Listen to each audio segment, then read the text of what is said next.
Dengan menggunakan sepeda motor atau mobil, tidaklah sulit bagi Anda menemukan tempat wisata anyar yang penuh pesona ini. Wisata air Coban Putri ini terletak di Desa Telekung, Kecamatan Junrejo, Kota Wisata Batu. Sebelum memasuki tempat wisata alam ini, Anda disambut dengan sosok tangan raksasa yang terbuat dari sisa-sisa ranting pohon yang terangkai dengan sangat artistik. Anda bisa berfoto bersama ataupun selfie di spot ini dengan latar belakang pegunungan. Setelah menikmati berfoto, Anda bisa langsung menuju ke spot selanjutnya, yakni air terjun. Namun khusus bagi Anda pengguna mobil, Anda harus berjalan kaki kurang lebih 300 meter menuju ke lokasi air terjun.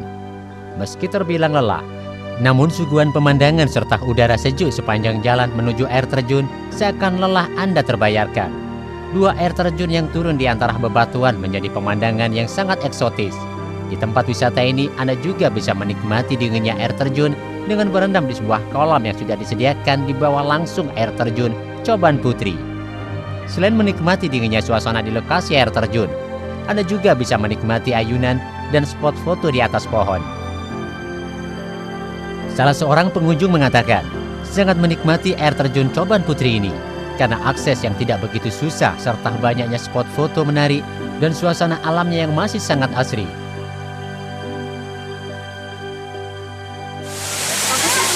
Jalannya juga nggak terlalu sulit banget, terus pemandangannya juga bagus. Buat foto-foto juga banyak spot foto bagus. Sangat rekomendasi nggak? Rekomendasi banget. Rekomendasi. Sebelumnya tahu dari mana? Saya ini dari Instagram. Oh, enggak. Sering kesini juga atau? Kalau pertama kali. Oh, Wisata kebun binatang Batu ya. Ya. Kemudian memang tujuannya mau ke sana. Selain dari itu saya nyari tempat wisata lain. Ada yang rekomendasi ke sini. Akhirnya saya bersama keluarga mengunjungi tempat ini. Tempat ini cukup bagus ya. Hanya saja kurang di infrastrukturnya kurang. Jadi akses menuju ke sini masih kurang baik. Untuk bisa menikmati tempat wisata alam ini, Anda tidaklah perlu mengeluarkan ongkos yang tinggi. Anda cukup mengeluarkan biaya 13.000 per orang untuk menikmati wisata ciptaan Tuhan ini. Harga itu sudah termasuk parkir untuk kendaraan Anda. Bagaimana? Anda tertarik?